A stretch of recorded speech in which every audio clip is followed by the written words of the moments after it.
And so, you know, if your camera is on, everyone can see you. Maya, leave Placencia on so people could see. I'm starting the webinar, so people should be coming in.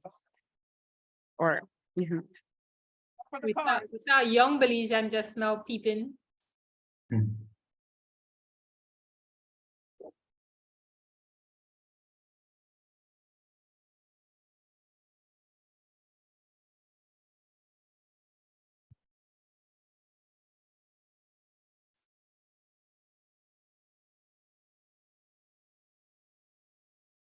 Great rain.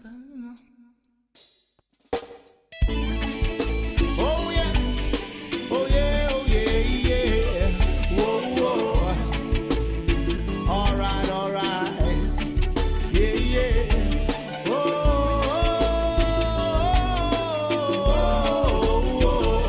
yeah, yeah. All right. Listen now. Great rains have fallen on many nations, yeah. Famines and droughts we've been through. For centuries lives have been lost by the millions, yeah.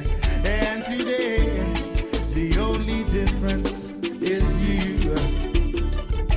Only you, man of yesterday and tomorrow. You woman of creation, where is your word? Open your eyes up and give the earth a chance to smile again. Yeah, yeah. And in the moon you see her face, singing out la la la la la la la la la. Yeah, yeah. La la la la la la la. Whoa, whoa.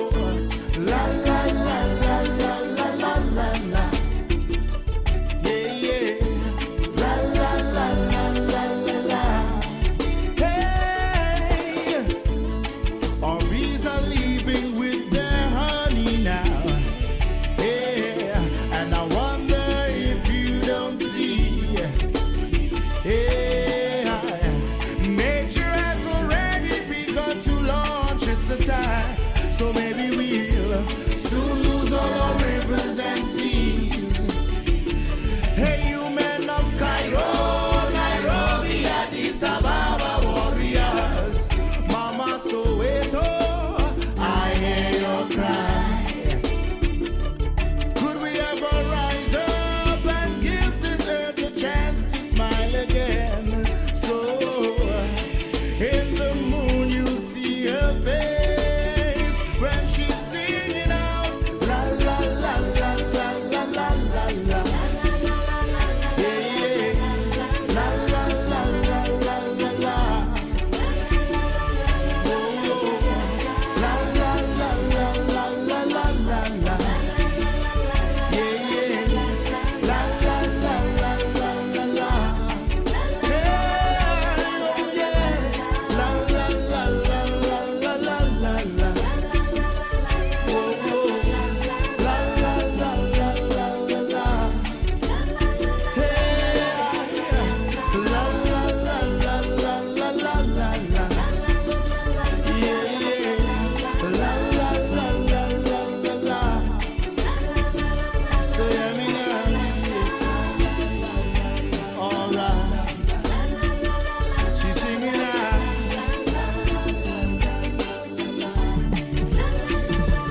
Singing out. Oh, oh, oh.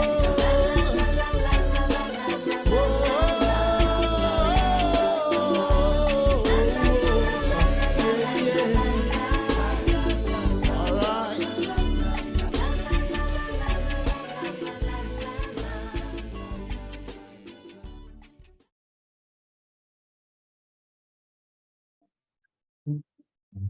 Good evening. Just had to stop the video. Good evening, everyone, and welcome. My name is Elisa Trotz, and I am from Guyana, which was actually featured in that wonderful video Earth Song by Trinidadian Collis Durante, who lent that song to the grassroots women of Red Thread in Guyana for a video they made about the oil and gas industry there. I'm actually living and working in Toronto, which is situated on Indigenous lands and shores of the planet's largest gathering of fresh water. For thousands of years, it has been the traditional land of the Huron-Wendat, the Haudenosaunee, and the Anishinaabe, and most recently, the Mississaugas of the Credit First Nation. I want to thank Julianne, who is joining us tonight as our live captioner, which you can turn on your screens. And a reminder, because this is probably largely a Caribbean audience, to our speakers to speak slowly so that the captioner can actually capture as much of what you're saying tonight as possible. And I want to thank the good people of Belize for joining us tonight, and my sister, Maya Trotz, who is actually down at the fishboard at the water's edge in Placencia, where they've set up a big screen there, and is going to be assisting with technical support tonight and with the Q&A. So welcome to everyone. I'm going to be brief so that we can get to our speakers this evening. I just have 3 things to say. Oh, there's Sarita and Zelman, everybody. Welcome. Thank you so much for being here tonight. First of all, thank you for joining us for the first in a series. I saw Amy there too. Maya, you can keep that camera on, it's lovely. Thank you for joining us for the first in a series of important conversations about extractivism in the Caribbean. Please keep coming. Please spread the word. We hope to do this every other month so as not to inundate folks.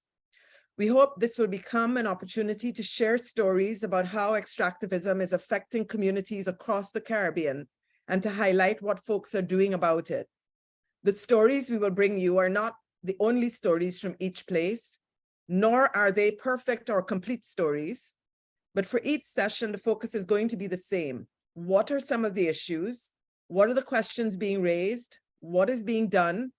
What kinds of challenges are communities facing in their attempts to organize? And crucially, what kinds of lessons can we learn from each other in the Caribbean? Secondly, who is the we? As you heard at the start, I'm based in the diaspora. I'm from Guyana, although I consider Belize my second home now. And I also see myself as a child of the Caribbean, as is my sister and so many others who've been part of these discussions.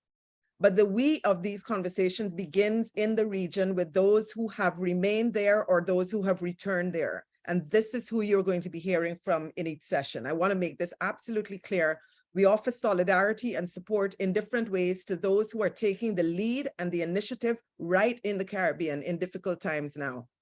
Caribbean women, some of whom are on the regional Caribbean listserv coordinated by the incredible Joan Joy Grant Cummings, have been involved in conversations over the years, raising all kinds of questions about the future of the Caribbean, especially in the wake of the COVID-19 pandemic. Some women from that listserv have been directly involved in organizing these conversations that we're kicking off tonight. And Guyana Oil and Gas Change, which appears on the flyer this evening, is a network of Guyanese human rights and environmental justice activists. I'm going to put some websites into the chat, but for folks who are from other countries or have other links to share, please put those websites into the Q&A. And thirdly, to make it abundantly clear, those of us in the diaspora offer solidarity and support in different ways to those taking the lead and initiative at a difficult moment. It is not easy to speak up in the Caribbean, especially in an age of social media where you can be and are targeted and more. Given the high stakes at the moment, sadly, many of those in the region who are actually critical to tonight's conversation have decided to remain unnamed at this time. This is precisely why the more we join our voices, the more we make it possible for folks in the Caribbean to speak up, speak out, and connect with each other. So welcome to our first conversation, this one on oil and gas. And no, we're not starting with Guyana, where the industry seems to be on a runaway track. There is much to say about Guyana, and we will get there. But our first stop tonight is Belize, and a 7-year offshore drilling moratorium campaign that is not without its challenges, that is not yet over, but that gives us a hopeful place to begin. And I'm going to introduce our 2 speakers tonight and then turn it over to them. Janelle Chinona is the Vice President of Oceana in Belize, and she's not well tonight, so I really am grateful that she's able to join us. She's a graduate of St. John's College in Belize, of Loyola College in Baltimore in the United States, and received a master's degree with distinction from Nottingham Trent University in the UK. A passionate diver, Janelle is a frequent visitor to Belize's Barrier Reef, the largest such reef in the Western Hemisphere. In March of last year, she was elected and sworn in as the representative for non-governmental organizations in Belize's Senate, becoming the country's 5th female senator. Janelle is determined to ensure that the reef that all Belizeans love and depend on is protected and made healthier than ever before. As a Belizean, she is convinced that the country's future development depends on it.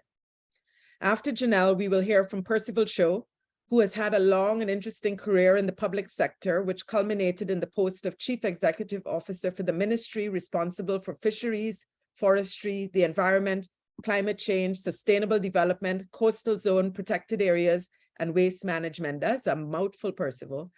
During his time in government, he helped to revise many important pieces of legislation for the protection of the environment, including the Fisheries Resources Act, the Mangroves Regulation, and the Environmental Impact Assessment Regulations. With his many years of experience in the public sector, Percival has now entered into the private sector and runs his own firm, Science for Sustainability. He holds a PhD in environmental biology from Lancaster University and is an avid believer and practitioner of developing national capacity for improved management of natural resources. So over to you, Janelle, and I'm just going to pull up your Thanks. slide. Before we go to the PowerPoint, Alyssa, I just want to say good evening to everyone, and thank you to you and the team for this invitation. I want to make it right from the start that I'm the one speaking, but it's truly been a group effort. It's been multiple people for many years who just refuse to let any issues fall off the stove and get behind the stove even. So it's really important to say that, you know, this has really been a people power initiative.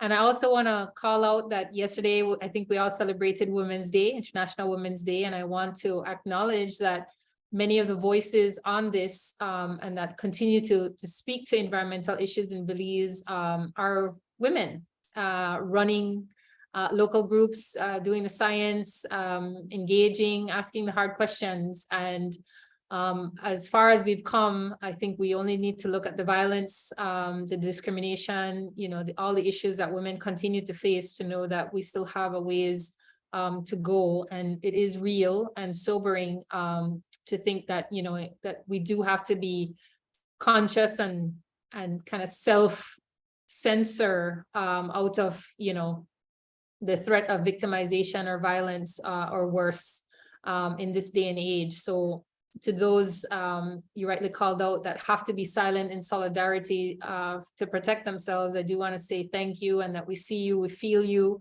and that it's been such a force to know that we're not alone in this, even when they want to paint us that we're alone in this. So I just really want to say thank you to everyone, and to send energy and positive respect to everyone who are fighting their own battles elsewhere in the region.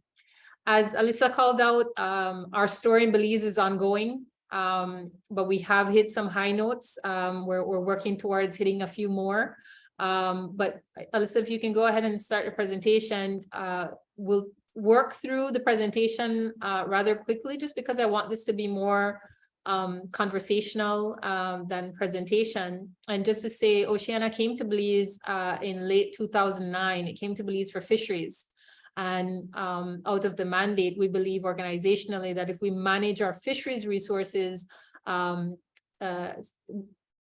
sustainably, appropriately, adequately, that we can feed the world. We can each depend on the sea for food on a daily basis, up to a billion people a day relying on fresh seafood. And if you think about everything that is happening to food right now because of population demands, the sea is one of the last places that you can get, you know, non-GMO, perfect protein, wild food that you don't have to be worried about what's in there. But because of what we're doing to the environment, whether it's pollution, plastic, or otherwise, you know, even that's coming under force. And while the resources are diminished, science has told us that if we give nature a chance, she can rebound, she can replenish, she can restock. And that's really the hope that we carry forward with this. Next slide, please, Alyssa. So to start, we wanted to give a recap. Sorry, Alyssa, yeah. So you know that Belize is home, just a little bit of why we're doing what we're doing. I shared this image just because we're proud of our marine resources, to put it mildly. This is our Great Blue Hole. It's probably our most iconic image associated with Belize. It's a collapsed sinkhole. And it's where hundreds of thousands of divers have come to explore. There's been all sorts of myths. Jacques Cousteau came here on one of his exploration expeditions, and it's really been, I think, a call to arms. You meet a Belizean anywhere in the world, and they will tell you proudly, and in one breath, it sounds like, you know, we have the second longest barrier reef in the world. And it's really been, I think, a thing of joy and beauty to see people call out to that. But while this is popular, what's little known is that we have a history of exploration, of looking for oil in Belize. And if you jump ahead, Alyssa, to the other slide, just to go quickly through to exploration. Yeah, so one more to the map. So what we have been part of highlighting is that before sort of oil and the threats of oil and the threats of exploration, of looking for oil, which does include drilling, really became commonplace, the industry was pushing for exploration, and they came to Belize, and all those lines represent seismic lines. And we share this map just to say that, you know, we've already gotten away with looking, because, you know, accidents can happen when you're looking for oil and you're not ready for it. So we've missed that I would say a threat. We actually have capped wells offshore Belize as well. So it's really been, I think, critical to show that we do have this, we've escaped it, and we really don't need to put ourselves in that threat scenario again. Jump ahead, please, Alyssa. So, like I said, that map showed like activities in the 60s, 70s, even 80s, but I think what really brought it home to Belizeans, I know, but surely to other parts of the world, was April 2010, when we saw what was happening with the BP deepwater activity in the Gulf of Mexico. And we started asking, well, you know, this is a big company, it's an established company, this is, you know, the US of A, and you know, 7 days, and they couldn't get a handle on that accident. And really looking at, well, you know, what if that could happen here? And then we found out it could. Could please jump ahead, Alyssa? And I think that's really what's been important to look at, you know, before we get to the scenario of it's happening here, of contemplating that, so that, again, it triggers the questions, it triggers the conversations, it triggers the information getting out there, so that you can begin to imagine, if you can take it, of course, what it would look like. The map on the right that you're seeing is the initial footprint for the spill in the Gulf of Mexico, and just overlaying it on Belize, just really to show that, you know, things can get out of hand very quickly, and really not just impact Belize.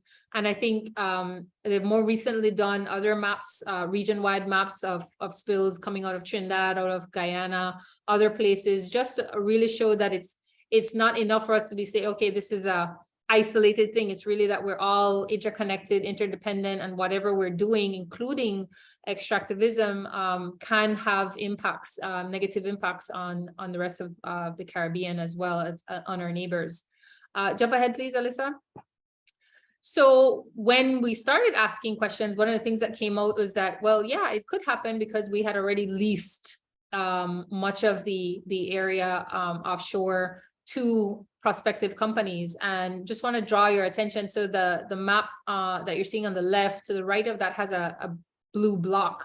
That area includes the Great Blue Hole that I said is one of our most iconic places, and that was included for oil exploration. So you can just think that, you know, as I said, we really were underestimating, if not just outright ignoring the fact that doing these types of activities, even, you know, right in the areas that we're most proud of, really put everything at risk. And this hadn't been public before, but through local activists really publicizing it, it became something that I think registered very quickly. Wow, I didn't even know. And it really, I think, brought home the point that just because you don't know and you aren't aware that things, you know, decisions are being made in rooms, and contracts are being signed, and things are being are happening out of sight, and we really have to bring to mind that maybe we should know what's happening, and maybe we should know what's been approved. Next slide, please. So that led between 2010 and 2012, that led to, you know, public galvanizing and advocacy. And there was an attempt to trigger an official referendum. Signatures were collected, were submitted. The vetting at the time said that they didn't meet the required threshold, you know, just enough signatures for it not to make it an official referendum. But the takeaway, again, in terms of not being deterred, was really that, okay, well, if it can't be an official one, we will push and we will create an unofficial one. We called it the People's Referendum. And this was really a coming together of 40 organizations, individuals, community groups, just a whole host of people coming together and saying, you know what, we really need to register what's happening. We really need to register how Belizeans feel about it. We need to register in a very clear, concise way. And what ended up happening was organized just like an actual voting. You know, you dipped your finger in the ink to show you had voted, which is something we do nationally. People showed up before work, during lunch, after work, lining up to participate in an unofficial exercise, but to participate nonetheless because they wanted their position on oil very clear and present. And the results speak for themselves. We had more than 96% of almost 30,000 people come out in that exercise and register their position. So that really, I think, made it very, very clear to the powers that be in the elected offices that this is something that people cared about and that people wanted them to know exactly how they were feeling. Next slide, please. Just to give a background of how that came about, you know, as I said, it was so many organizations coming together. It came that we ended up creating, Oceana was one of the founders, the Belize Institute for Environmental Law and Policy, another one. We were the ones on paper founding this, but the Belize Coalition to Save Our Natural Heritage was a whole bunch of people from all walks of life, from the environmental community, from the business community, from tourism sector, of really coming together and saying, yeah, we really need to make sure we get this out there, and we push for action. It wasn't just we want to register, it was that we needed to, that's our former prime minister on the lower right hand side, of really registering to the decision maker. We needed to hold an official referendum or legislate, and that was really the birth of a multi-year campaign. It took more than 7 years, but again, even the timing really showed that, you know, this was an issue that was not going to go away. This is one that Belizeans were not going to let go of, and no matter what else was happening, they were always prepared to give time, which is a huge ask if you think about everything that everybody has to manage and take care of and be responsible for. And I think that continues to speak volumes that, you know, no matter what else is happening, this is an issue that people care about. Next slide, please. So because we were pushing for legislation, one of the things the government came out with in 2015 as I would say an initial offer was to say, okay, we will, you know, we're just as concerned about the reef, but we will make it so that just the reef is off the books for prospecting and a part of the atoll that has the blue hole, and another atoll, but everywhere else would be open. And this is where the science was critical in showing that this did not mean protection for the reef. This was, you know, symbolic to say that Belize is banning offshore oil from the Belize reef, but because of the way we know currents work and winds work, if there is any activity in the inshore or exclusive economic zone, which is that point that goes out to the fine point. All of that would come back on the reef. It's not that we would be able to arrest it or tell it go somewhere else or not go to these places. As we saw with the BP and continue to see with all these big spills, as well as the insidious small spills, you know, this is something that when the spill happens, it's never if, but when the spill happens, you know, that's it, all bets are off. So we said step in the right direction, but not far enough. So then we got to flip forward, please, Alyssa. And then, you know, while this was happening, we found out, well, there was a reason for it, because there was this regional seismic survey and multi-beam exercise happening, and Belize, unbeknownst nationally, until the 11th hour, had signed up to participate in doing seismic. There's only one reason to do seismic, which is to look for oil. And again, our position remains that if you start looking for it, no matter what you think you find or suspect to find, you have to drill to confirm the find. And then it just becomes a slippery slope. And we really wanted to push the point that, you know, because it's such a slippery slope, we need to have the conversation before we even begin to do seismic, before we even begin to do exploration. And what happened here was that survey was predicted to come or told that would come. Flip forward, please, Alyssa.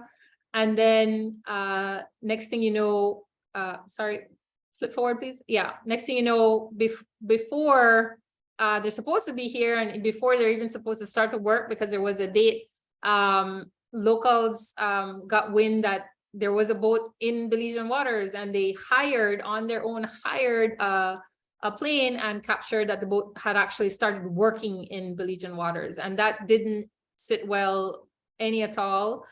We actually had a tour guide use social media to explain and share how he knew something was happening, because he was on a dive and he said there, you know, there was just some shift in the water. You know, he actually felt something physically change around him. He was observing the species around him, and he just knew, okay, time for this dive to be over. And then, you know, they surface and they see this boat. So this was a critical moment, because it really showed that we were not talking about something pie in the sky. It was literally happening right before us. Flip forward, please, Alyssa. And that resulted in, you know, just a recap of what we were potentially risking, and the fact that we had been behind this. Flip forward, please, Alyssa.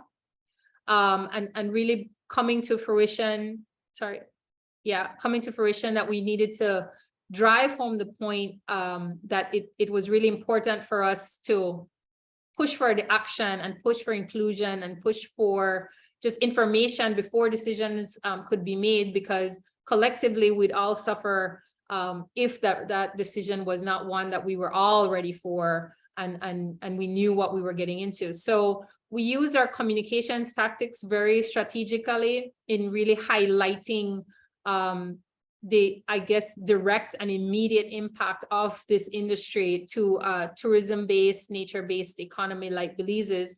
I'll ask Alyssa to run. This is one of the ads that we use in this time when things were really beginning to heat up. Mother Nature pleaded. Belizeans led. Our leaders acted. Get your air guns out of the water. Moratorium against offshore oil exploration activity. Belize wins.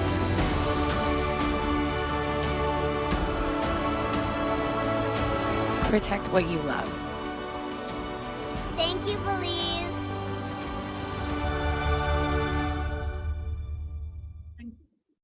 Thanks, Alyssa. So that's kind of the giveaway that we ended up getting legislation. It was in the form of a moratorium against exploration and exploitation until we could get, you know, until we're at a place where we feel like it's time to lift it to change.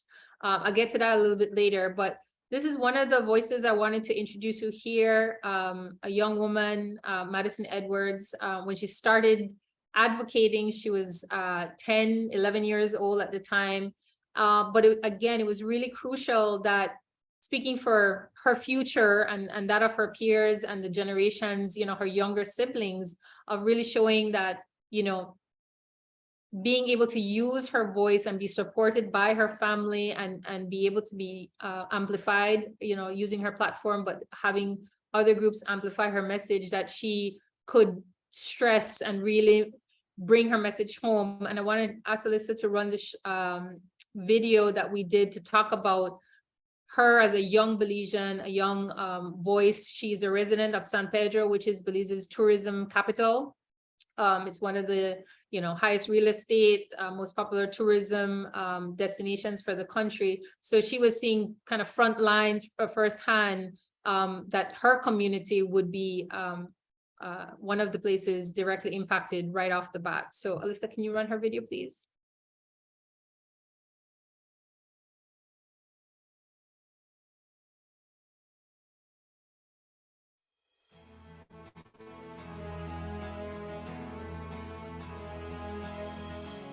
I think an ocean hero is an activist, a person that puts their all into helping the community, helping the marine life, and just not sitting down and hoping for something good to happen, when just basically somebody that really tries and really cares. It doesn't matter your size, your age, no matter what, you can still make a difference. It's the little things that matter. Even if you're going to the store, like going to buy something, like you can just say, I don't need the plastic bag. Like, I'm about to save the reef. Thank you. Say no to offshore oil exploration. Say no. I will never forget all the issues and the uproar here on the island about oil drilling. And all the San Pedranos came out and they were signing and they were parading and they were like just making their voice be heard. And in all this multitude, like you could not miss Madison. She will make her voice be heard, and coming from a little girl like her, it just captivates you. You just see, like, if this child can see why I need to protect the reef, why shouldn't I? Like, she's just extraordinary when it comes to her environment and her just the fact that she loves the sea so much and she sees the greatness of the ocean and wants to keep it the way it is. We have a jewel here and we take it for granted. Madison does not.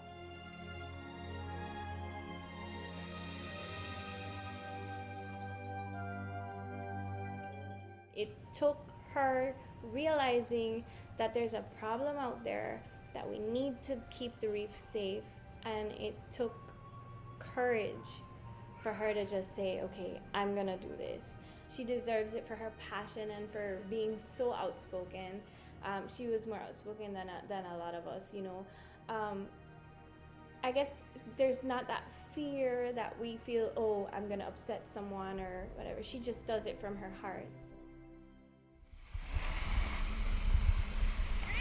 I remember Maddie walking up the dock and saying, there is no other reason that I would be awake at 7 a.m. other than for something in regard to my ocean. So it's just, it highlights again why I said she's an ocean hero. Her youth, she's a child, but she can still appreciate how important it is. She's sacrificing her sleep and her big Sunday to be out with us and free diving to collect plastic.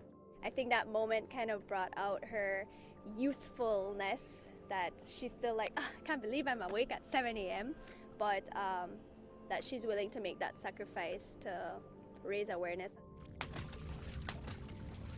She just jumped in the water and I saw her in her element, looking for corals, looking for fish, finding something different to talk about, to write about.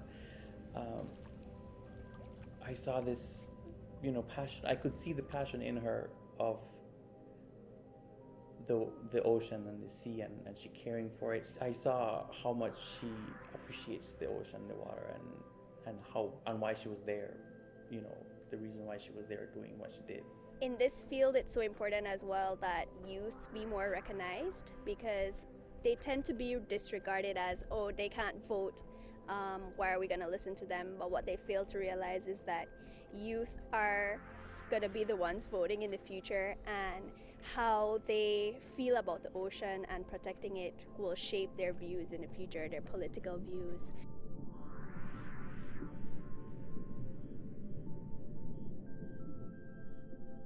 With what she's done, and I see her passion, and I just feel like that's something that I would want to see in all the kids, you know, and in us adults, like have that passion to defend what we think is right when it comes to our environment. I'm sure there are kids out there that have this great idea and mom or dad are too busy, and you know, or it's like, yeah, that's a good idea, we should do it, but then it just kind of never happens. And seeing that, you know, Maddie can make a difference like this, I feel would just be motivation for our youth and for parents that, you know, to support their kids. You adults have me in school when you are the ones that should be schooled. Get your air guns out of the water. It's bad for our fish. Leave my dolphins alone. I like to know that I'm doing something. I like to know that I'm putting an impact on the people, and I like to feel that I'm not just, like I said, a person just sitting on their couch hoping, and I'm actually doing something, and that's encouraging other people to do the same. And I feel like one little thing could make a big difference. When I was on my reef swim and I saw dolphins for the first time, because I've seen dolphins in captivity and in SeaWorld and places like that, but on the reef swim, the dolphins came up to us one day, and they were like right in front of us. I felt like if I reached out, I could touch them. It was amazing, and it just made me proud that I was standing up for them.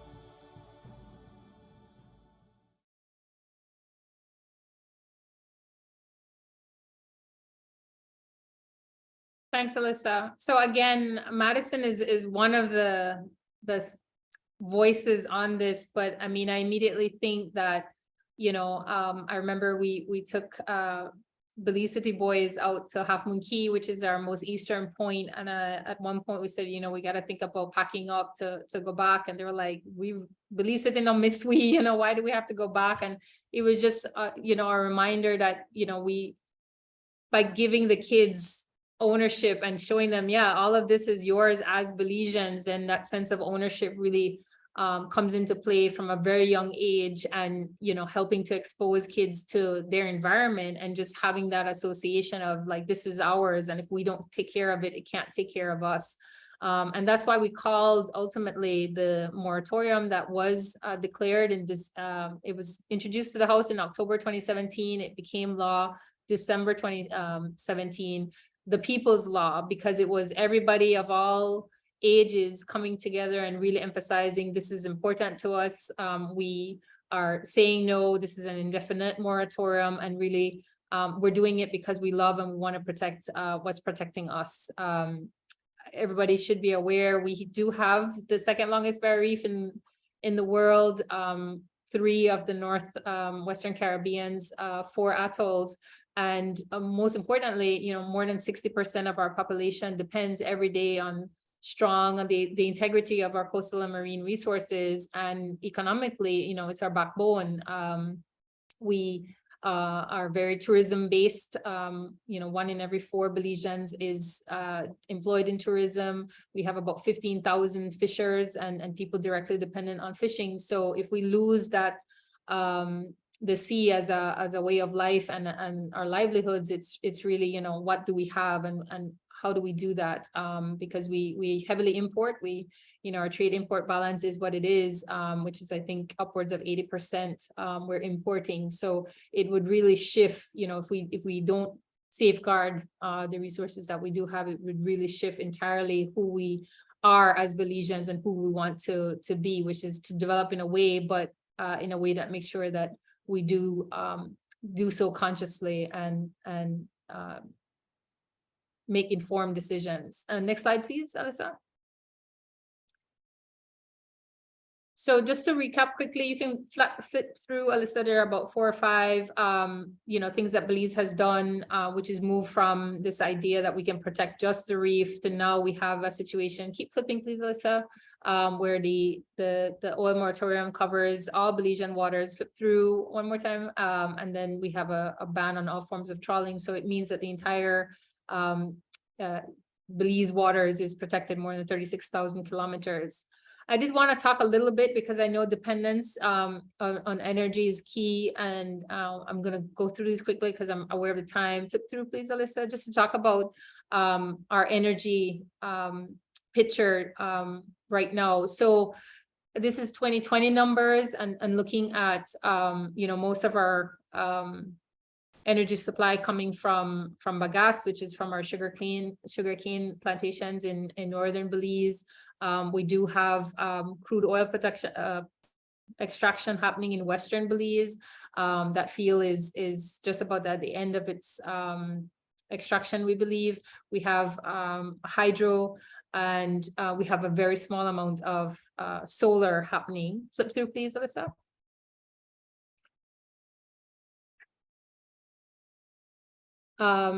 So again, as we talked about the production happening in Western, we talk about just the life of this, that, even when you do find oil and you have oil, it's a time limited scenario. And you see that the dependence of this industry really is very, very limited, as opposed to if we take care of the environment, we can have this unlimited production and jobs and everything else. So this is really to show that fossil fuel production can very often be what's called the resource curse, where you become very dependent on one thing, and then when that's done, you have to fight to try to replace it quickly for that. One more slide, please, Alyssa. And then this is just a generation. So we do run production nationally because of the hydro and some of the solar. There is a big chunk of it renewable. We have non-renewable, and we import a bunch, a significant amount of our energy from Mexico. So we're buying electricity from Mexico, and that's really key to understanding our energy production picture nationally. One more, please, Alyssa. And yeah, this is just a little bit more in terms of the breakdown of where we are to show that picture use, generation use. One more, please, Alyssa, sorry. Yeah, so I just wanted to wrap up, and I just have one more video, I think, after this, but just to say that where we are now, the moratorium is still in play. Last year, so we had a new government come in November 2020. Last year, the government indicated that it was interested in doing seismic. They had a plan to try to leverage whatever seismic studies show. And again, under the law, we felt that would mean lifting the moratorium. There was a conversation in which it was conveyed that there wouldn't be a need to kind of do that before, or even tell the public that was happening before, because what's the sense of sharing that before the studies came out? And if it's only if the studies came out with something interesting, then we would be there. And we are now in the process of trying to trigger another referendum. I say another because you recall the first one, the official referendum attempt didn't work. We're pushing now to collect signatures. We need 10% of registered Belizean voters because we still think that having an official referendum would be extremely helpful to making sure that whichever administration wants to do seismic or wants to bring oil back to the table, of making sure that's a transparent decision, that's a collective decision, and that we would know when that's happening well in advance of any decisions being made related to that. So that's where we are. And I want to end one more with this is an ad again, just to show that the people power aspect of it cannot be overstated. It was really every walk of life, every generation talking about how important it is for all of us to be involved. And I think the environmental advocates and others will know that so very often we can be dismissed by elected officials, and they'll say, oh, y'all object to everything, and no want nothing, and just want to lock up resources, when truth and fact, it's really about saying, well, we want collective decision making, because whatever happens next is going to affect all of us, and at the same time, and some people worse than others. So we continue to push around this message of all of us coming together and making these decisions. So I think this is the outro. Please go ahead and play this ad. I think that's my last slide. Dear Belizean leaders, I love Belize. look, we all know the value of Belize's marine environment. We depend on the sea every day for our food, jobs, and for our way of life. We need a beautiful, healthy sea. We're counting on you to protect Belize from the sad reality that has hurt other nations. We're doing our part. Now it's your turn. We've trusted you with the power to represent the people, all of us. Todos nosotros. Me. Me. Me too. Please listen. Agamba Bana. Listen to the sea. Listen to science. Just listen to common sense. Please protect my future. Your future. Our future.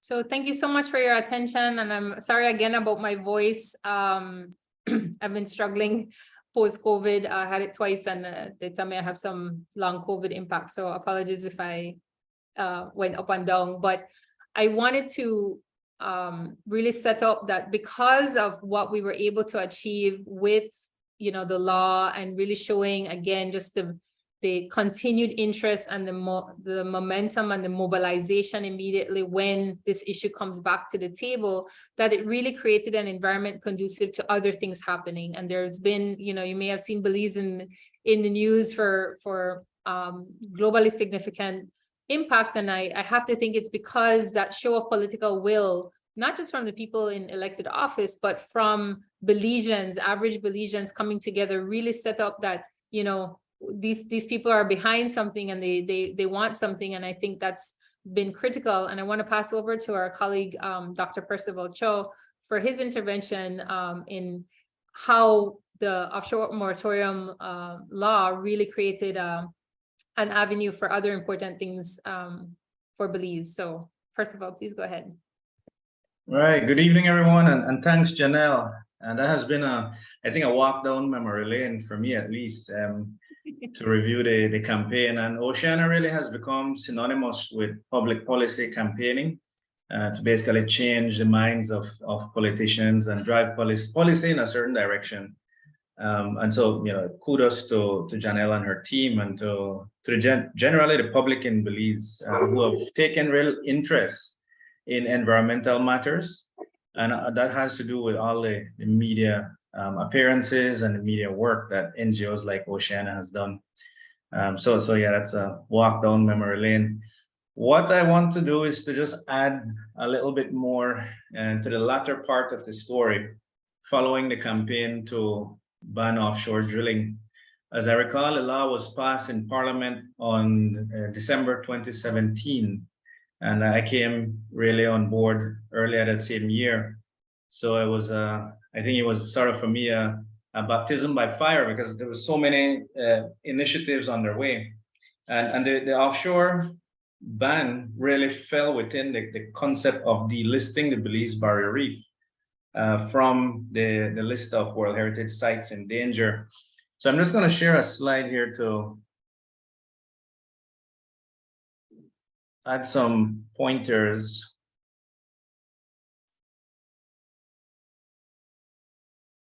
All right, it should be a slide on the screen. So really the Belize Barrier Reef Reserve system was listed as one of the World Heritage Sites in danger for several reasons. Primarily, it was due to the threat of offshore oil exploration. It was due to erosion of the land base, and what they call property within the World Heritage Site was essentially being turned over from national ownership to private ownership at a rate at which I think was of concern to all stakeholders. And there were other major issues. So what's typically done when a site is considered threatened, and it's really, again, a people-driven process. It's the stakeholders in a country that influence the decisions at the World Heritage Committee to say, listen, we want to raise attention that this site is in danger because of these activities, and we need to strengthen public policy, we need to put laws in place, we need to protect these World Heritage sites. And so Belize went through that process, and the Belize Barrier Reef Reserve System was then listed as a site in danger. When that happens, a government is called into the conversation to say, tell us how you're going to fix this World Heritage situation with this site, or we will continue with the full delisting. So you then enter a phase of desired state of conservation. And a report was prepared, and there was a laundry list of requests, directives, essentially, requirements that the state must do in order to remedy the situation that caused the World Heritage Site to be listed as a site in danger. And there was a group of people who were really behind influencing the decision, influencing policy, influencing government to really take action.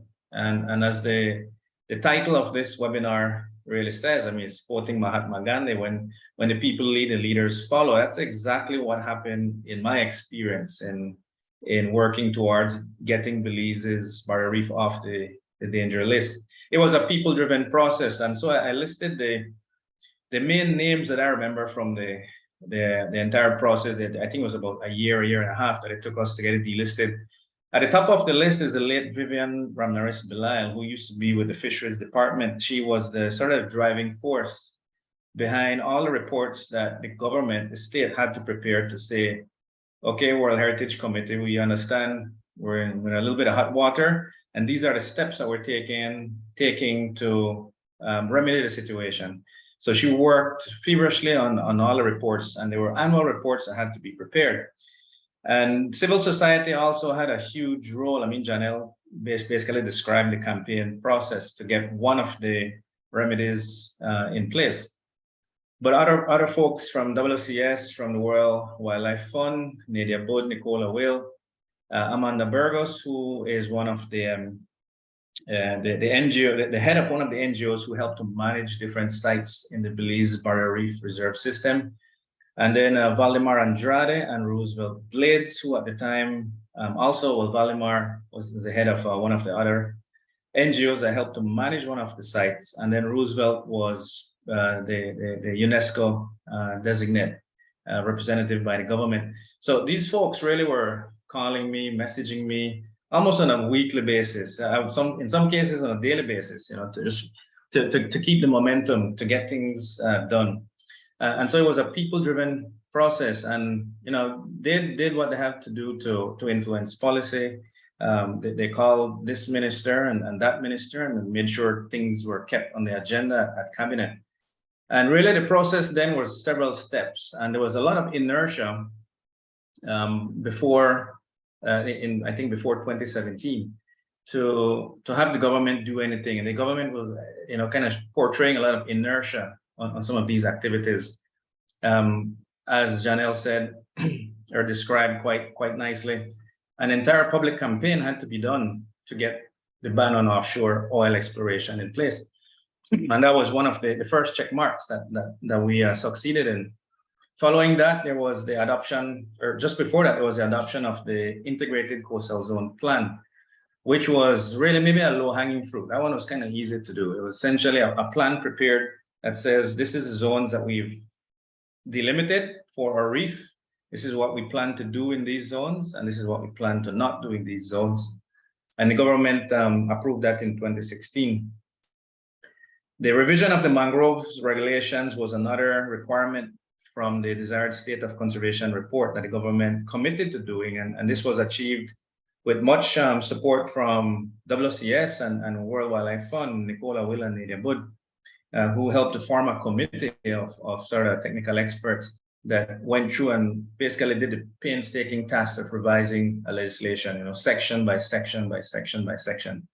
And we had over the course of several months, many meetings to go through page by page, go through this regulation. And my role in it was essentially mediator and the referee, and also the motivator for the government side to get things done and to meet the civil society group at the table every time we have to meet with results to show what we've done.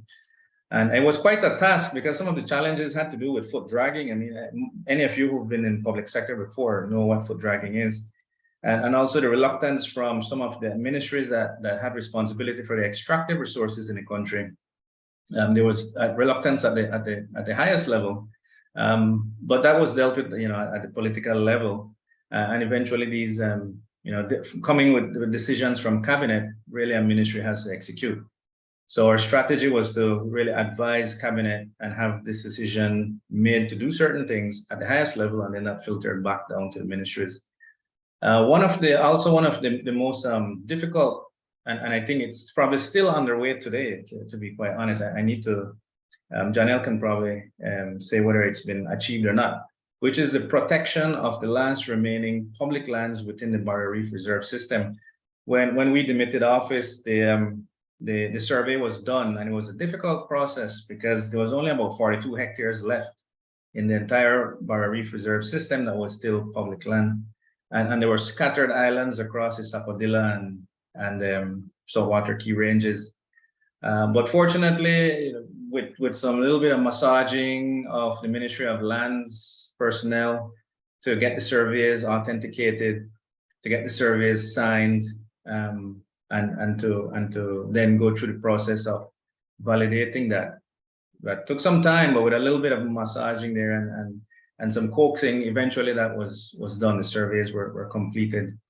The other steps that were taken, again, with the collaboration of so many people in Belize, so many organizations, was a revision of the fisheries bill, and also the expansion of what we call replenishment zones, which are zones essentially where fish are protected from fishing, and zones which kind of align with the spawning sites for certain species of fish. And therefore no fishing within these spawning sites, and they act as replenishment zones. And it was quite a task, but I was looking back now, I'm amazed at what we got done in two and a half years. And to get it delisted was, I think, a big celebration for everyone, especially those who were in this. And some of them told me, the civil society partners, Nadia, Nicole, Valimar, Janelle, Amanda, told me that they have been behind the delisting and trying to motivate the government for 10 years. And it took, the latter 2.5 to get it done, perhaps maybe even less than 2.5. And really, I mean, International Women's Day was just yesterday. And so I think growing up in the Caribbean, it's always a situation where when you have 4 women or 5 women in a room around a table telling you what needs to be done, you essentially don't have a choice, you have to do it. So the women really in this story, I think they push hard, and kudos to them, because I think without that we would still probably be maybe 2 or 3 desired states away from getting delisted. So I think that's a big win for women power. The opportunities that we took advantage of was the public media pressure that was kept up by organizations like Oceana. That helped a lot to influence the minds of the decision makers, really.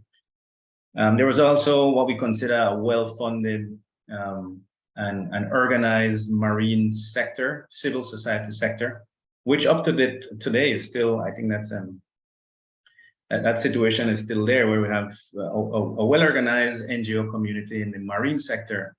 And in the terrestrial side, I think some strengthening needs to be done there to get the organizations behind, collectively behind the achievement of conservation objectives, right?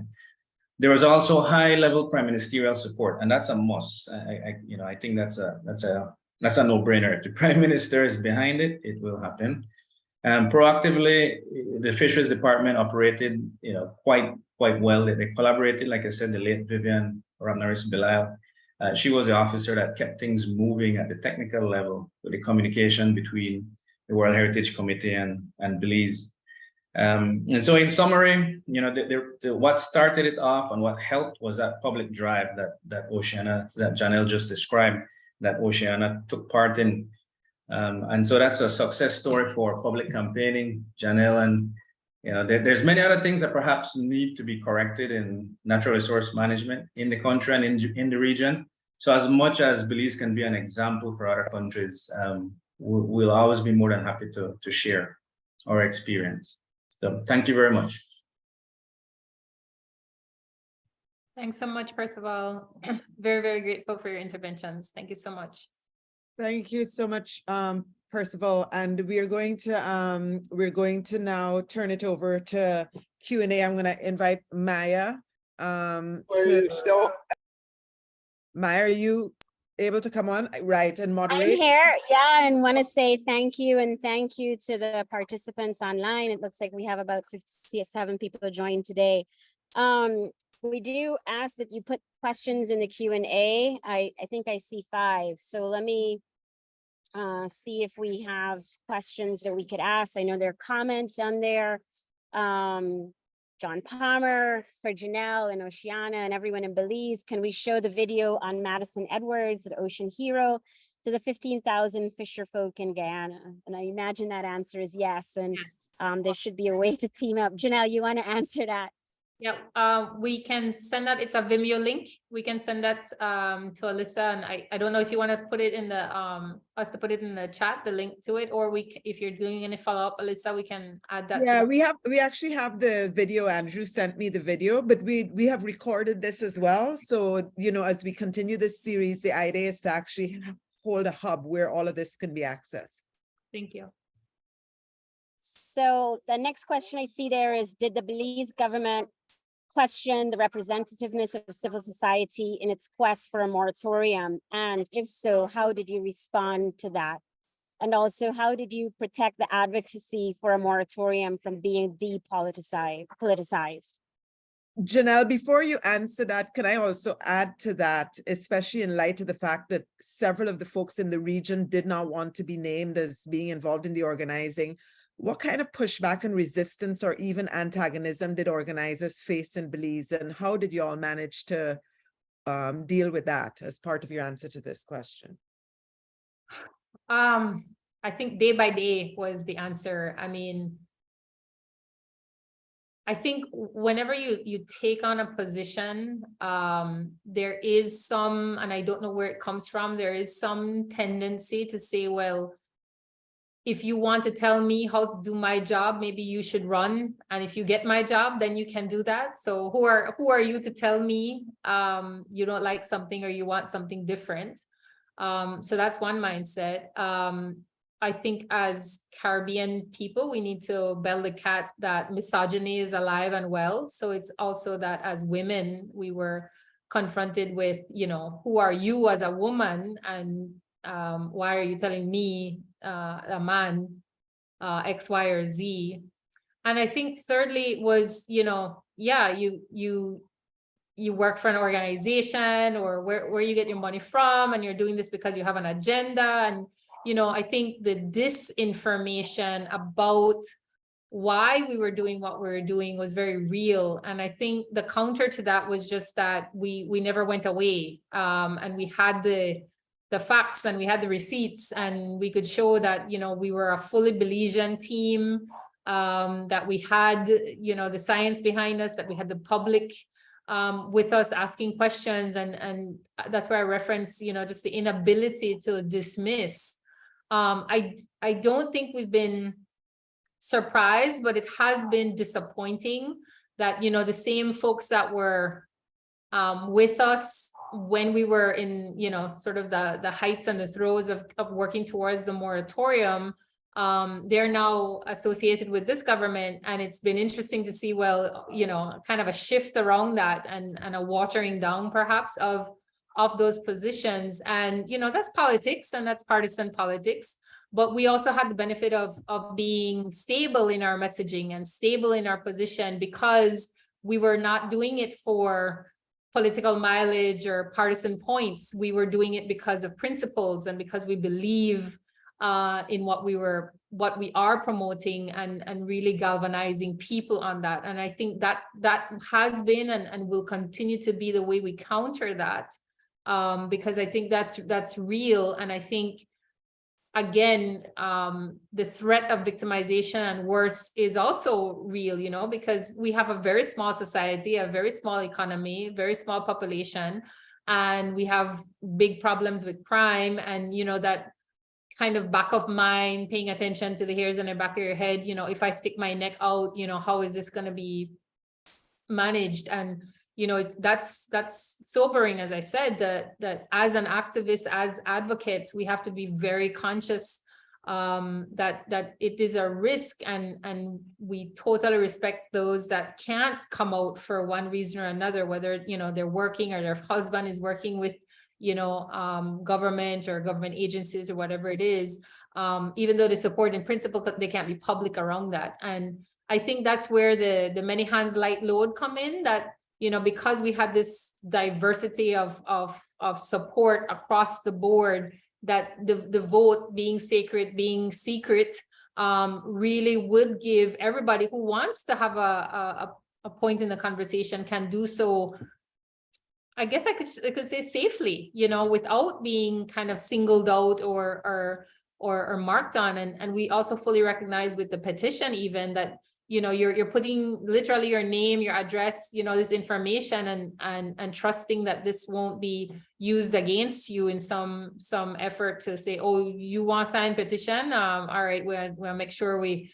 get at you. So, you know, I'm very, very conscious of the bravery and the commitment and the perseverance that it takes to really stand up for what you believe. And I know, you know, other activists have, you know, felt threatened physically, have gotten overt messages, have gotten insidious messages, and kind of warnings, and that's real. And we have to talk about that, and we have to remove that kind of social license that's cool or that's tolerated or that's acceptable, because it's really not. And we are here as professionals, and we're here as people who have a right to quality of life and have a right to talk about what's happening in our country. And it's not like they could tell us, you know, pack up and go. So it's really about us as Belizeans feeling this, you know, innate connection to these resources and wanting to be involved in what happens next. Not in a way, as I said, that locks up resources, but just that there's planning and there's informed decision making and there's transparency and there's accountability, because we need that. We need that more than ever. Thanks, Janelle. I see a question. The next one from Christine Samwaru. What advice do you have for collaboration among civil societies who may have several different priorities? So I think, I mean, I have a communications background. I think I have to believe, the hope has to be there that once you have people willing to sit down and talk, and I'll ask Percival to weigh in too on this, in that I think we went into this, I think, knowing that, or believing that everybody has that sense of stewardship and has that connection and wants to find, you know, a place where we can talk things out and understand what it is, you know, away from the noise and the disinformation and everything else that would tar or stain all of these efforts as being what they're not. So I think once we can talk to each other and really address the elephants in the room and get uncomfortable and work through the sticky stuff, I think there is always going to be that hope that we can figure out things. And I don't think, as I said, there's anybody that has ever said, you know, no to development. It's always been yes to development. It's just the details of how we get there and making sure that we get there in a way where everybody can appreciate that there's a plan and there's a clear way forward. But I don't know if I can get you to chime in there. Percival, were you going to? Yeah, add? sorry. Yes, so I can add to that, Janelle. I think from my experience, you know, working with the team of NGO, civil society group that worked in the marine sector, I can see that they had, common goals, common objectives, right? And there was a lot of, I should say, science, technical justification for what they're doing. So in all the meetings, I recall, in all the discussions, in the letters, and many letters we received, there were always technical points. So yeah, emotions had to do, with it a little bit for sure. But all in the meetings, there were solid technical grounds that these NGOs had, civil society groups. They had their advocacy, yes, but they also had technical officers who really justified and pitched the arguments or articulated the arguments correctly so that we in government could understand. So even with the different priorities that they had at their organizational level, once you state as a fact that's kind of indisputable, you can huddle around that and really push that point home. So it helped to have what I consider as strong technical officers in the civil society organizations, and that's I don't know if it's a similar case in Guyana, but in Belize, all our NGOs have technical staff, scientific advisors, and so forth. So it was never a case of government with all the science know-how against the civil society groups who don't have. So it was always an equal playing field, and that helped. Yeah. And I think it just to tack on, it's important that with that science, like it was communicated in a way where everybody could internalize, connect the dots, and really understand it in a way so that we didn't need to tell them what to say, how to say it. They could like figure it out. And I think that's, and I think others from Belize, we've recognized this, where I think as Caribbean folk, because of our connection to the sea overall, that innately we are citizen scientists. Like we know things. We might not have the technical terms or the theories or any of that, but we can, our fishermen, people who are in marine-based livelihoods, they see things and they know that, okay, what this one, connected to this, because when this happens, I know this happens over here. And that I think is, again, the people power aspect of it, that people could see it for themselves, how things were going to change as we go down this road. Thanks, Janelle. I saw that there was an anonymous question that I asked the question, and I do think you answered. So you could just confirm. It was the Belize government question, the representativeness of civil society in its quest for the moratorium. Yeah. You answered that, right? And how to, okay. I will jump to the next question. It's a little loud where I am down at the fishboard here, Elisa. Is it possible for you to ask the question? Yeah, sure. Okay. I can ask a quick one. Where do you turn to for the credible science of your arguments rather than just being anecdotal? And I think Percival, you were talking about this just now, but just if you could reiterate again to answer that question. Yeah, well, certainly, on the government side, it's a matter of engaging civil society partners at the same level, right? So, and there's a recognition among civil society partners in Belize that that's the case. When arguments are made to the government, justification is made. It has to have a technical basis. Otherwise, you'd be speaking apples and bananas. So we look, when we're reviewing arguments, and Janelle can tell you about the recent one with the dumping of the spoils offshore, which was proposed. We could go both ways on it. We could say just outrightly no, we don't like it, and it shouldn't happen. But that's not what the civil society group do in Belize. They essentially say we don't agree with this because it's not right on a technical basis and a scientific basis for these reasons X, Y, Z. And it's hard to dispute that, even if you wanted to, as a politician, because when you do your own fact check, you find out that's correct. I mean, they're not twisting the facts, and the NGOs and the civil society groups are not using too much of anecdotal evidence, which can be questioned. So where they turn to get their science, I guess Janelle can best say how that process works. But from what I know is they do have a strong technical team. And if an NGO doesn't have, they share resources and they form groups. And they might have 2 or 3 technical persons among 6 or 7 NGOs. And so they work together, and it's a collaborative effort. Absolutely, and thanks for that, Dr. Cho. I think, yeah, just to flag, there was a proposal from a port developer saying they were gonna have, I think it was gonna be in the region of 10 million cubic meters of dredged spoils that they needed to dispose of.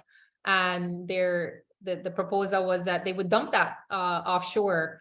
And yeah, I think the go-to for, you know, people who wanted to support that, or who supported in some way, shape, or form, or even saying, yeah, it's an acceptable risk, immediately expected that there would be some sort of dramatic, emotional, you know, this is not us scenario. But because of our experiences working together and the networking, I have to again call out just the groups coming together, talking to each other, figuring it out.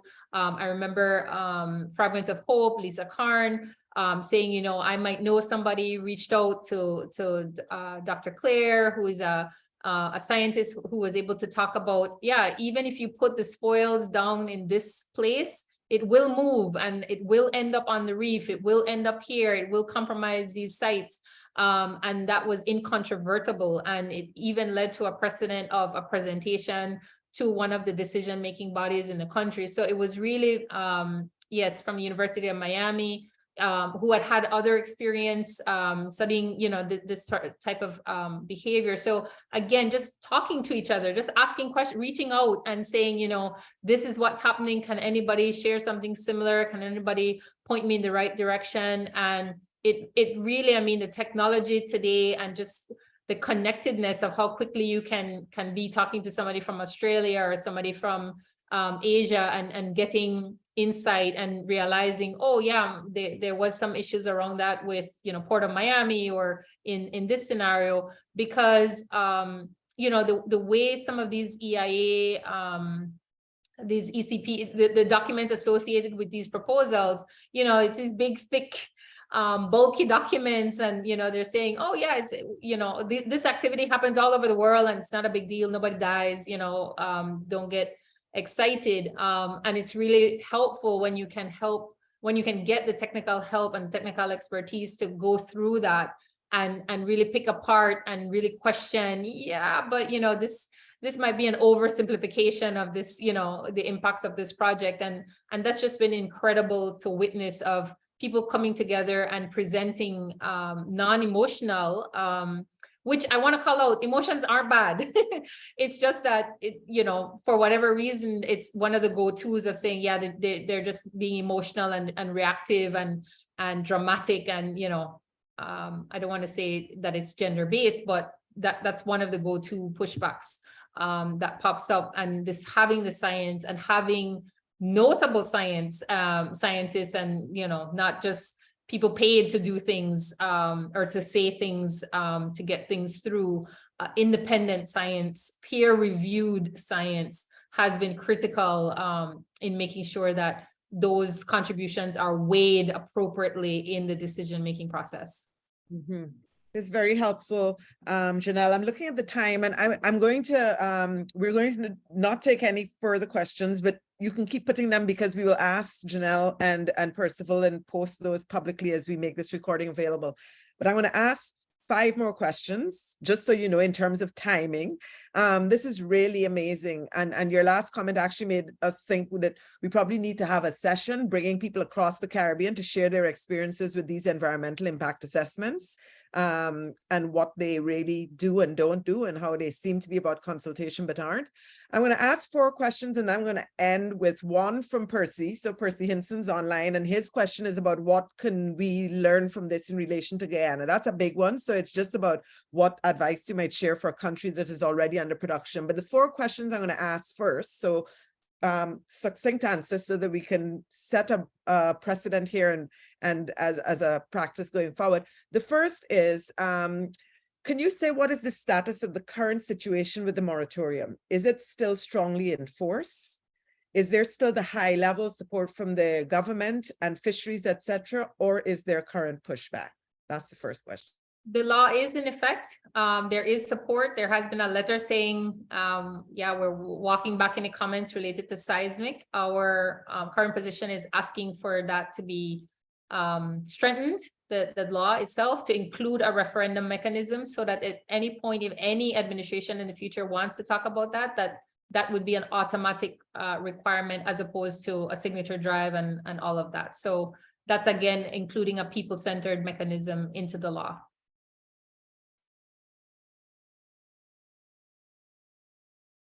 I'm on mute. There's a question here. I'm just going to put your website in the chat because I think it's someone who's asking whether there are scientific papers or best practices that came out of your work that you can point the audience to. Not many persons are aware of people power right here in the Caribbean and the actions you achieved in Belize, and here is a lot of hope. And that's precisely why we wanted to begin with the Belize story as a way of kicking this off. So I just put Oceana in the chat there. Maya, if you can add in fragments of hope as well. There are many other organizations in Belize that we could share that information where those documents and resources are available. This is from Beverly Mullings. Did members of the Belizean diaspora play a role in the campaign? And how could a diaspora presence help to strengthen local calls for accountability in the campaign as a whole? Absolutely. We always joke, you could come out of Belize, but you can't take the Belize out of you.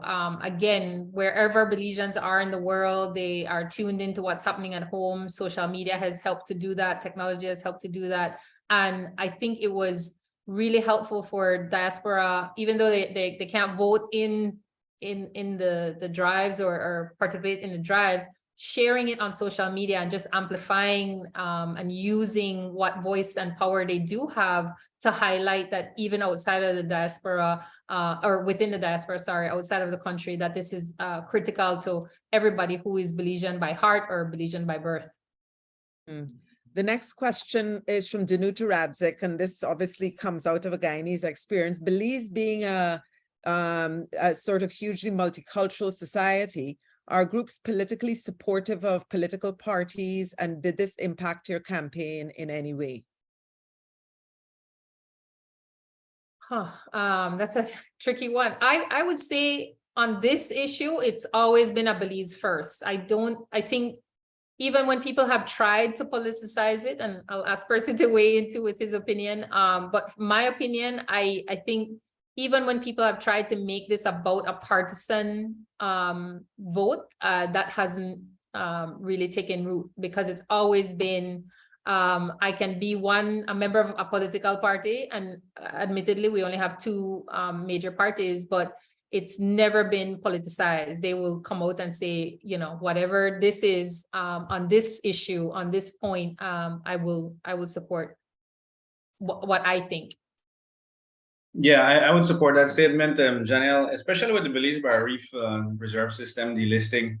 I can't recall detecting any sort of political motivation from either side, so pros or cons or yea or nays. I think, as I recall, it was never a political issue. The opposition, I don't think ever took a position other than, you know, saying that they support. So it was the government in power was supportive of it. It just had to go through a process. It just had to go through a process. It wasn't something that they could just immediately snap their fingers and say, let's do it. So they were supportive of the process, and that's why we managed to get it done. But I think one thing that perhaps needs to be mentioned is that some issues can be politicized quite easily. Environmental issues, depending on an economic tie-in somewhere. And, you know, when you follow the money and you go back to see where these negative comments are coming from, you can always point it back to something to do with, you know, a financial economic interest from wherever, you know. So yeah, my advice would be to always just look at that economic link and try to explore that a little bit further and see where that goes. But just raw politics, just because I support a party and the government is seen as opposing a view, people in Belize don't really take that position. They're not that hardcore politically. It has to be some interest, some external interest that's hidden. Thank you. I smiling. I ain't gonna even tell you why I smiling, but I'll just say I'm Guyanese. We actually have two questions. One came in. We're not taking any more questions, but I am going to take Karen D'Souza's question here because Karen is from Red Thread, where Janelle, you have been in conversation with the women in Red Thread about sharing what you've been doing in Belize. Karen is asking, did you all experience any major challenges from opposing scientific positions? None that I can recall, because again, the proof is in the pudding. It's never been if there will be a spill, it's when the spill happens, where it will be, how bad it will be. And also that even the way exploration has been set up, even when the big names are involved, they will set up companies to do the exploration so that, when things blow up, they can extricate themselves and disassociate themselves from fallout and move on to the next country or the next area. So that's been, again, facts that we can rely on and point to, and the science, I think, was incontrovertible. I recall at the time we started this, even the fact that making this public of any response that we could do couldn't happen within 3 days. And even because that team that was resident in Belize, we didn't have any expertise. And even that quote unquote response was just coming to see what was needed. So it really, again, showcased the people that, even when industry was attempting to say, yeah, if something happens, we can have, immediate response. We can get people out here. We can set up the booms, we can control this, essentially, and mitigate it. That we were able to show, yeah, but what about, you have to bring people in from Miami, you have to bring in people internationally, and even the jobs argument, again, technically, economically, employment wise, all of that, we don't have that training. You would have to import labor. What we are thinking about in terms of jobs is literally the cleanup. That's when they need manpower, womanpower, and you're lucky if you get a jumpsuit and gloves and protected gear. But that's when you see the citizens of the country having work to do, basically. It's purely the cleanup, because again, there's that, I have to show up and help where I can even. So that's a sad reality, and they couldn't shy away from that. And that leads me to the last question before the Percy's one. But I just wanted to read this comment, which is exactly kind of why we're doing this series. This is from Claire Slatter. Big appreciation to Janelle for the excellent presentation and story of Belizeans' amazing success in mobilizing citizens to participate in a people's referendum. We are in the Pacific Island states, and we are involved in a regional campaign against the commencement of deep seabed mining in the Clarion-Clipperton zone in the Pacific Ocean for the exact same reasons. My organizations are Development Alternatives with Women for a New Era and the Pacific Network on Globalization. Our campaign is called the Pacific Blue Line Campaign. We would love to connect our struggles. Claire, if you can drop an email or so in there, then all of these connections can start to happen. And I think that's wonderful that this is also about small island developing states, not just in the Caribbean, but across the world. As we wrap up then, William and then Percy, you started to get into this in your last response, Janelle, and perhaps Percival. In the campaign, did you find that it was necessary, required, or useful to also talk about alternative models for economic development? So was it just no to oil, but what do you also get? Were you also involved in getting people to talk about yes to what? Yeah, I think that has to be a part of it, because like I said, it's never that it's no to development, but I think the framing of it has always been somehow the industry gets the social license to say we are the answer and we are how everybody gets rich, and this is how everybody gets money in the hand, and this is how things change, when again the fact is the average man on the street, so to speak, rarely benefits from this type of exploration. And as we've seen even with our onshore development, the Belizeans would be very hard pressed to point to something and say, oh, oil money got us this, oil money did that, or that's a building that oil money did. Like, that connection hasn't been there. So I think we wanted to make sure and continue to, and that's why even the referendum effort would create that type of conversation to say, okay, yeah, it's not about yes to oil or no to oil, but how can we expand and figure out, you know, is it wind for Belize, wind energy? Is it different opportunities for energy? Is it solar? You know, there's been so much in the progression of technology around solar, but not making it seem like it's oil or bust, it's oil or poverty, or it's oil or handouts, or it's oil or, you know, you're stuck in a rut and you remain third world the rest of our lives. That is really the push, that it's really critical. And now, you know, to extrapolate from that the whole climate change context, that we can't be talking about oil as if though somehow it's in a vacuum, or we're in a you know, special place that we can be thinking about doing something at this point in the planet's you know, situation, and this existential threat that we're all collectively facing. So that's really critical to talk about it in appropriate framing for it. Sorry, Percival. No, not at all. Yeah, I would say that there was some work done both in the government and by partners, social partners, civil society partners, on exploring that exact question. And it took the angle that Belize is a tourism-driven country. Our economy is 75% tourism-driven, or GDP. And you can link back from service of waiters in resorts to owners of resorts. It's a huge economy. And the point was driven home quite nicely in several meetings and public campaign on air, that what is it? $1 in every $4 generated was generated from tourism industry. And at the time, oil production from the terrestrial side was kind of, you know, taking a dip. We were far less barrels per day than we used to when we started. So it was an easy argument for people to see, especially the general public, that, okay, we risk losing our tourism industry if we go and explore for oil. The argument was made economically as well as, I think, socially, that it's one or the next. You can't have both. And the point of one oil spill just destroying our tourism economy was I think what sent that message home. So you know, it was explored. The issue of alternative economic pathways was explored.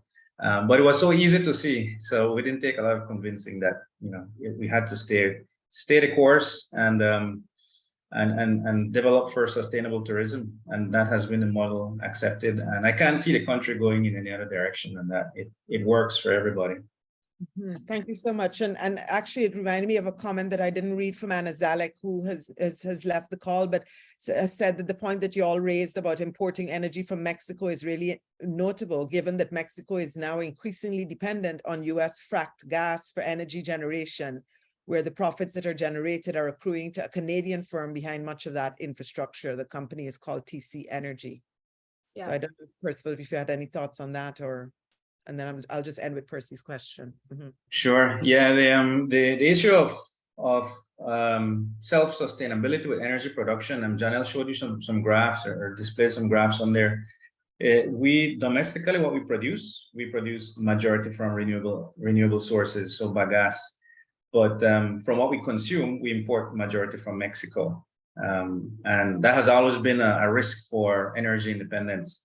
And there are political decisions made 5-10 years ago to change that, to switch that around essentially. And the country's pathway has been to look at renewable resources, primarily solar, and relying on solar to kind of phase out our reliance on Mexican energy. But we can't escape the fact that, you know, how it's produced in Mexico may not be the best way. But when we buy it in Belize, we kind of, when it crosses the border, the electricity, we can't account for the damage that occurs in Mexico. That's you know, that's Mexico's story to tell. And for us, energy independence is a big issue. But I don't think oil was ever seen like that. The argument for oil production was never one of energy independence, because the country wasn't in a position to develop the refineries and produce the energy here from burning oil. This was sweet crude for fuel. And so it was full export. So we never thought of an oil industry as one to give us a boost with energy independence. And so I guess that helped also the argument that we should go tourism and not oil with offshore economy. And that brings me to the last. I don't know that it's a question that the Belizeans can or will want to answer, but maybe there's some advice to give to those folks in Guyana. This is coming from Percy Hinson, the wonderful, courageous folks from Guyana, many of whom are on the call tonight. What can a country like Guyana do? This has been so brilliant and inspiring what you all have shared with us tonight. What can a country like Guyana do to reproduce this kind of campaign, given the fundamental differences in the economies? No rail dependence on maritime resources, no sea, sand, and sun-based tourism, no sort of international approach vis-a-vis World Heritage Sites, etc. And a country already in production with some of the biggest oil companies in the world, one of which ExxonMobil has just declared its largest profits ever in the history of that company. Are there any parting words of advice as Caribbean people? Because as you said, Janelle, a spill in Guyana's waters, we not need a passport or visa to get to other parts of the Caribbean. Yeah, my advice is to find out, to determine where decisions are being made.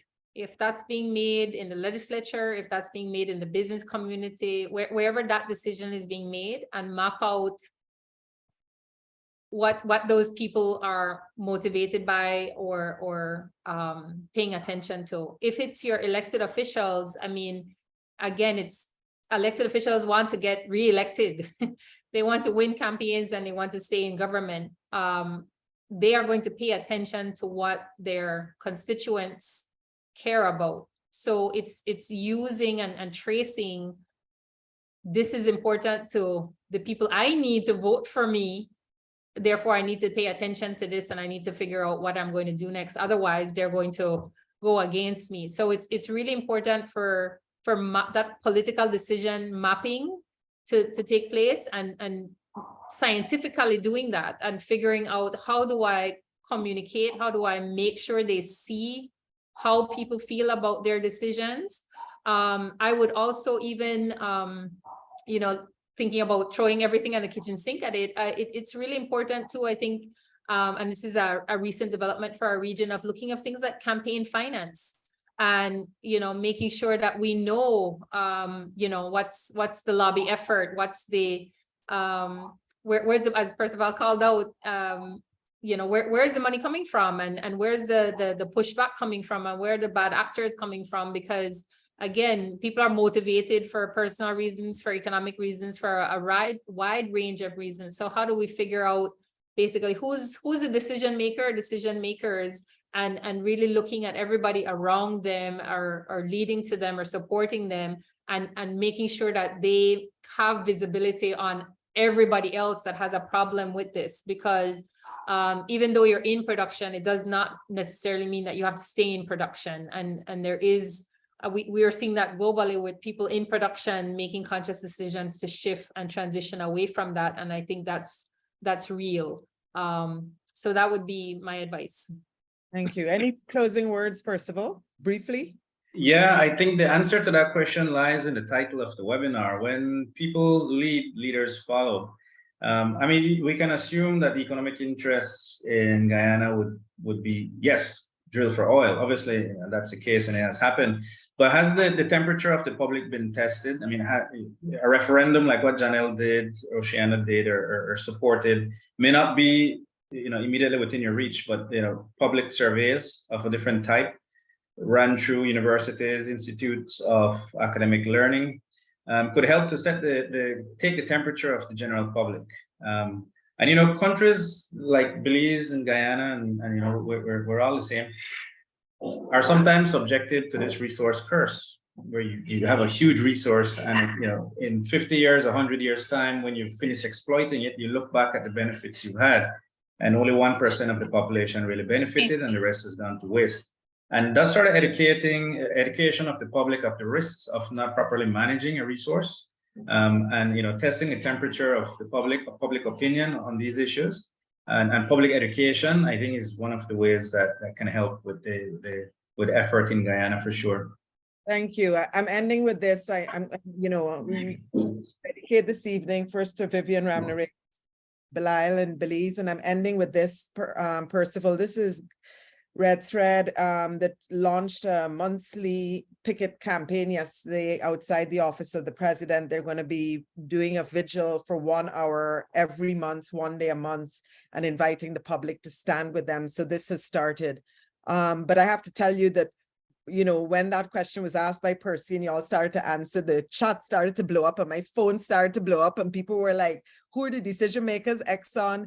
Guyana has a very different reality. These strategies might not work in the same way. It's going to be a big challenge for us. So as you can tell, one of the next conversations will be Guyana. There are challenges in Guyana. There's work happening in Jamaica. There's work happening in Trinidad. Our intention is to continue this conversation every other month so we don't tire folks out. I want to say to you, we lost 5 people tonight. Everyone else stayed all the way through to the very end. This is how incredible this is. And, it's amazing because we don't often hear about Belize, and yet you all have an example for all of us. As we close off, thank you so much, Janelle. Thank you so much, Percival. Maya, I think you should turn your mic on so that the people at Placencia, we have the public in Placencia down at the fish board who are waiting for their party to start tonight. Thanks, Maya. I next time we're at the fish board with Maya. We're in the wrong place, Janelle. Next time, yeah, we need to go there. Right there. Tell everybody, wave, bye. Could they hear you? They're too far. Thank you so much for having us. And I do want to end, this has really been people power, and I do want to call out Vivian, just so everybody knows, Vivian, her husband and her brother-in-law were murdered in their homes, in their home on New Year's Eve. It's been a huge loss on multiple levels, but really it's going to be critical for all of us to keep her legacy and her tremendous contributions to Belize alive through this work. She has a daughter, and we will make sure that everybody knows how much she did for Belize and will continue to do through all the contributions that she has left behind. So thank you so much, and we appreciate everybody's questions and looking forward to connecting with everybody outside of this.